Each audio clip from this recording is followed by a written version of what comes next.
It is almost 10 at night. The house is quiet. You have finished everything else, and now you are leaning close to the bathroom mirror, closer than you would ever lean for anyone else. You tilt your chin up into the light, and there they are again, the little dark dots across your nose. Maybe along the sides, where the nose meets the cheek. You press. You squeeze the skin between two fingertips the way you have 1,000 times. Something comes out, or nothing does. Maybe you reach for the strip, the one you press on wet skin and peel off, and you turn it over to look at what it pulled, and there is a small, grim satisfaction in that. And then 3 days pass. Maybe 4. And you lean into the mirror again, and the dots are back. Exactly where they were. So you decide the problem is you. You did not scrub hard enough. You did not buy the stronger thing. You will press harder next time. You will not, and here is why. You have been aiming at the wrong target for years, and tonight I want to give you the time to understand what is actually on your nose, because the standard appointment does not have time for this, so let me give you the time. Before we go further, if the way I explain things tonight is useful to you, I have put the same kind of plain language, evidence-based walkthrough into a short book for adults over 55. It is called The Drainage Protocol. It is about a different system, fluid, circulation, the heavy leg feeling so many of you live with, but the same idea runs straight through it. Most of us spend years treating the wrong target and feel better fast once we stop. The link is in the description if you want it. That is the only time I will mention it. Now back to your nose. Here's the thing. Almost no one says plainly. The dark dots on your nose are not dirt, not trapped grime, not the soot of a long day, not proof that you are unclean. I want you to actually let that go, because the belief that it is dirt is the exact belief that has had you scrubbing your skin raw for decades with nothing to show for it.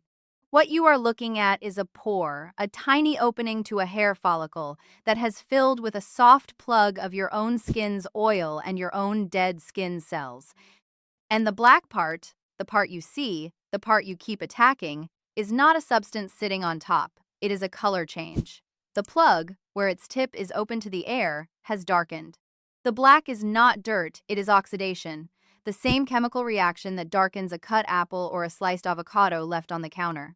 More precisely, the dark surface comes from oxidized pigment, melanin, rising at the open mouth of the follicle, not from anything you tracked in from outside. Think of it like this. A pore is a narrow chimney. Down inside that chimney sits a soft candle made of oil and old skin. The very top of that candle, where it meets the open air, has gone dark, not with soot, but with tarnish. Tarnish, like the dark film on an old brass doorknob. And here is the whole point of tonight. You cannot soap tarnish off. You can scrub a brass knob until your arm aches and the tarnish stays, because tarnish is a chemical reaction, not a layer of mud. The only way to change it is to change what is happening at the surface itself. That is why scrubbing fails. That is why the strip fails.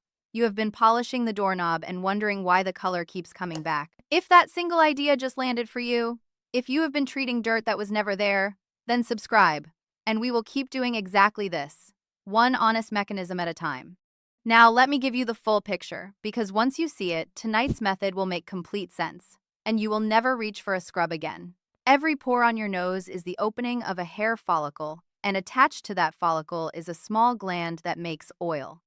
The medical name for that oil is sebum. It is the natural oil that keeps your skin soft and keeps the barrier intact. You need it. Sebum is a normal, natural, oily substance your pores are supposed to release. In a healthy pore, that oil travels up the channel and out, and along the way it carries dead skin cells out with it, like a slow-moving river carrying leaves downstream. The trouble starts when the river stops moving. Two things happen, and they happen together. First, the gland makes a little more oil than the channel can carry. Second, and this is the part that matters more as you get older, your skin slows down the way it sheds its dead cells. There is a medical word for skin cells piling up instead of flushing out. Hyperkeratinization, which simply means too much keratin, the protein your dead skin is made of, building up and sticking together inside the channel. So the plug forms from three things converging: more oil, dead cells that stick instead of shedding, and a buildup of keratin that creates a dense plug inside the pore. So now the chimney is packed. Soft candle of oil and old skin, all the way up. When the top of that plug stays open to the air, the tip oxidizes and turns dark, and that is a blackhead, what a dermatologist calls an open comedone.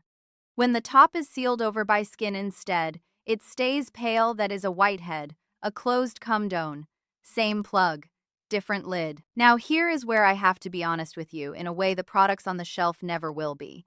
Because you are over 55, 60, 70, there is a very good chance that what you are looking at on your nose and the sides of your cheeks is not an ordinary blackhead at all. There is a condition that shows up almost exclusively in skin that has lived a long time in the sun.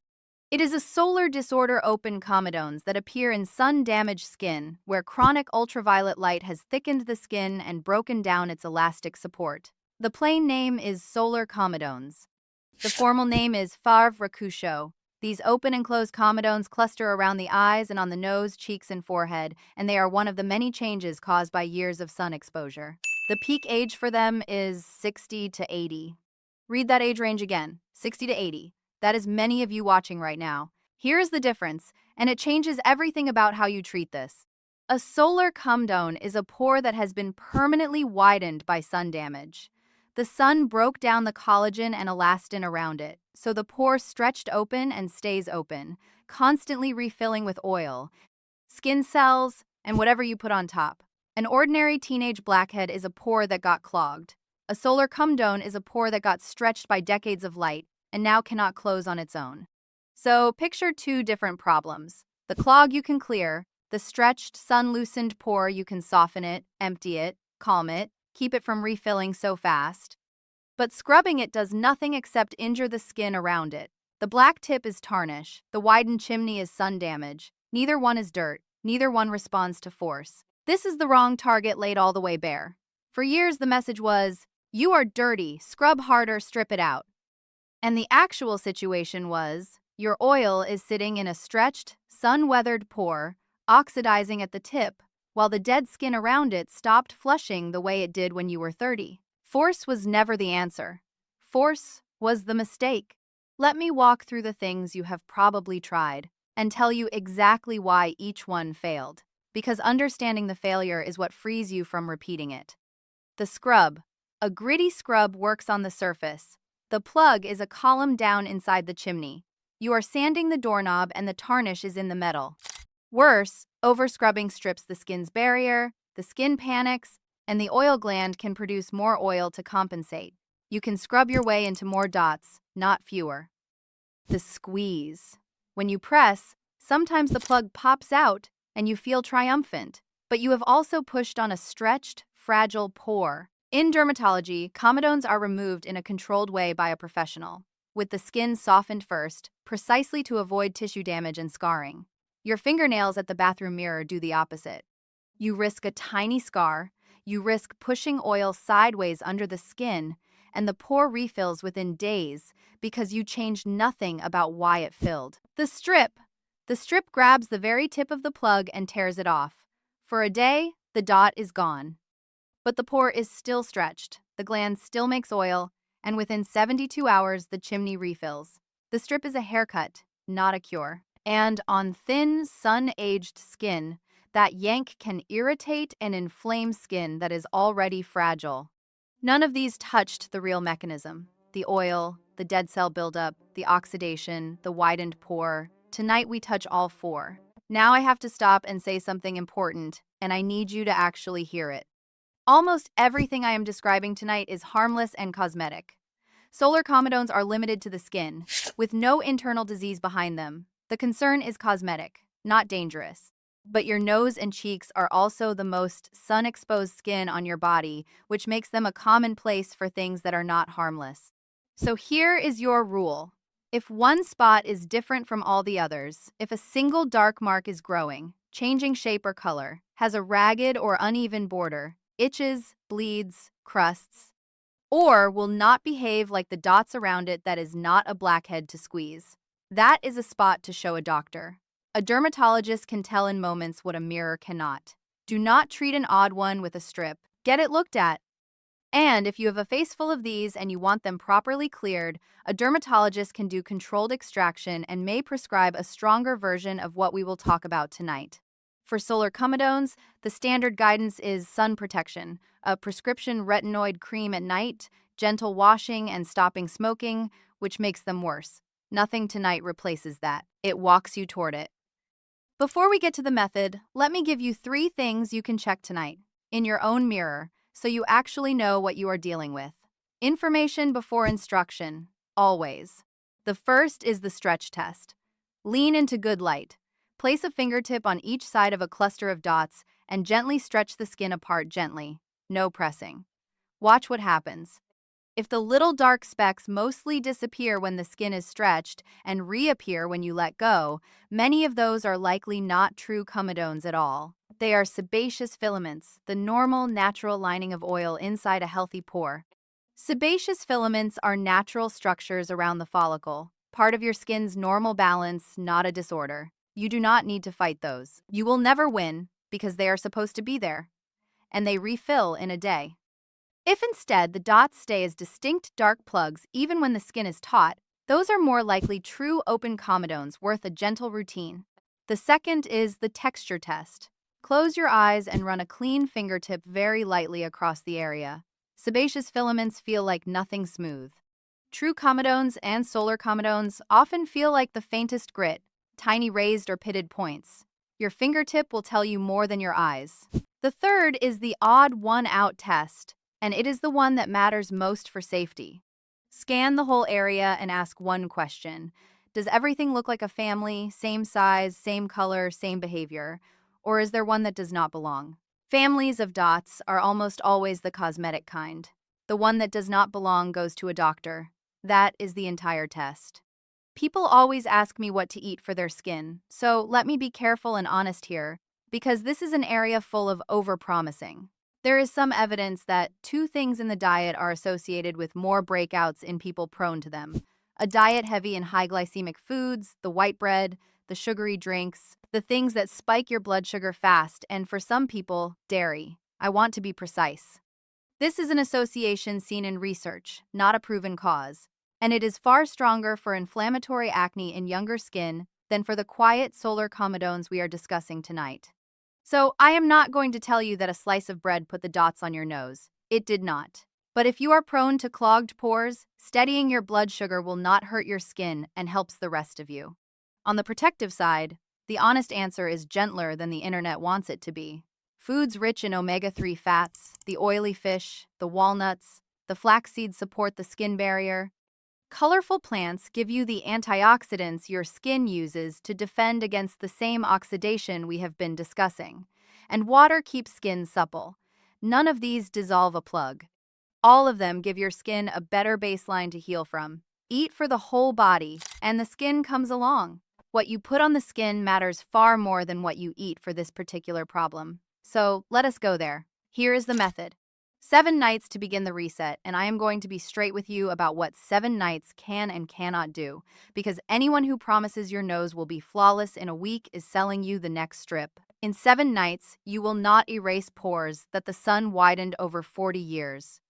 What you will do in 7 nights is start softening the plugs, calm the surface, and stop adding to the problem, and you will likely see the dots look less prominent. The real visible change in comedones takes longer, usually around 8 to 12 weeks of patient, gentle consistency. 7 nights starts the engine. The weeks after it do the driving. I would rather tell you the truth and keep you than lie to you and lose your skin. Now the actual steps. Read this as a whole before you start any of it. Step 1 is the cleanse, and it is the opposite of what you have been doing. No grit, no scrubbing pad, no hot water. Lukewarm water, a gentle, non-foaming or low-foaming cleanser, and your fingertips moving in slow circles for about 60 seconds. That is it. You are not trying to blast anything out. You are clearing the day so the next step can work. Step 2 is the one that does the real work on the plug, and it is a single ingredient, salicylic acid.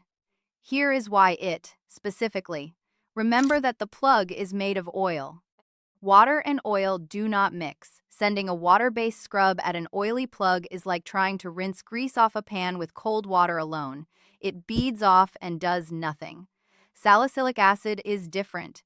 It is oil-friendly. Its chemistry lets it slip down into the oil-filled follicle, where it loosens the cement holding dead cells together and helps dissolve the plug from the inside. It is the right-shaped key for an oily lock. Use a leave-on product, a liquid gel or serum, not a quick rinse cleanser at a gentle strength, around 1/2 to 2%. A leave-on beta-hydroxy acid at 1 to 2% without alcohol or added fragrance is the workhorse for this kind of texture. You do not use it every night at first, 2 or 3 nights a week to start. More is not faster. More is irritation. Step 3. Once your skin has shown you it tolerates the acid, is the ingredient dermatologists reach for first for this exact problem: a retinoid. This is the vitamin A family over-the-counter adapalene, or a prescription cream your doctor can give you. Retinoids are the most effective option because they retrain the skin to shed its cells normally and stop new plugs from forming in the first place. Think of the acid as the cleanup crew that empties the chimney, and the retinoid as the message sent to the factory floor. Speed the shedding line back up, so plugs never finish building. For solar comedones especially, this is the heart of the real treatment. Start low, a pea-sized amount for the whole face. 2 nights a week, never on the same night as the acid at first, and always followed by moisturizer. Retinoids make skin sun-sensitive, which brings us to the most important step of all. Step 4 is the moisturizer, and you do not skip it because your skin is oily. Skipping it backfires. When skin gets dry, dead cells pile up faster in the pore openings and create more clogs, so a light, non-comedogenic moisturizer, ideally one with niacinamide, hydrates without blocking pores and helps calm oil at the same time. Niacinamide is a quiet workhorse that helps steady oil and settle redness. Light moisturizer every night over everything. Step 5 happens in the morning, and for your skin, it may be the single most powerful thing on this entire list. Broad-spectrum sunscreen, SPF 30 or higher, every single day, rain or shine. Indoors, near windows, or out. For sun-driven comedones, daily broad-spectrum sunscreen at SPF 30 or above is part of the core treatment, not an extra. Here is the logic that should make this non-negotiable for you. The sun is what widened these pores in the first place. Every unprotected day adds to the very damage you are trying to reverse, and it makes your retinoid riskier besides. Sunscreen is not vanity. For your nose, it is the treatment. That is the method. Cleanse gently. Loosen the plug with the oil-friendly acid a few nights a week. Retrain the skin with a retinoid a few other nights. Moisturize every night. Protect every morning. Quiet, patient, unglamorous, and it is what actually works. Let me lay the 7 nights out so there is no guessing, because doing all of it at once is the fastest way to an angry, peeling face that sends you right back to giving up. Night 1. Just the gentle cleanse and the light moisturizer. Nothing active.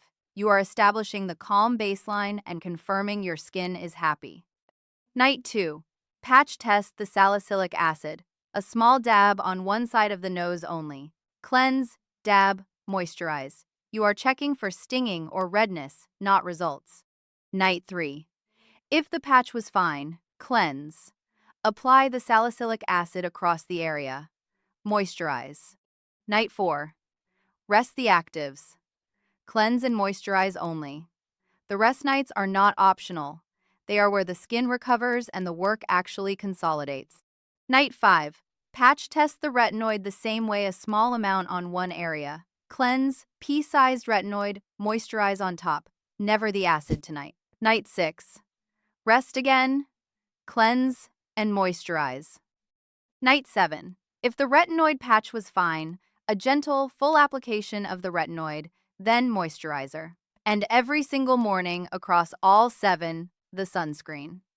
From here, you settle into a rhythm acid 2 or 3 nights, retinoid 2 or 3 other nights, rest the nights between, moisturize always, protect always, and you give it the 8 to 12 weeks it honestly needs.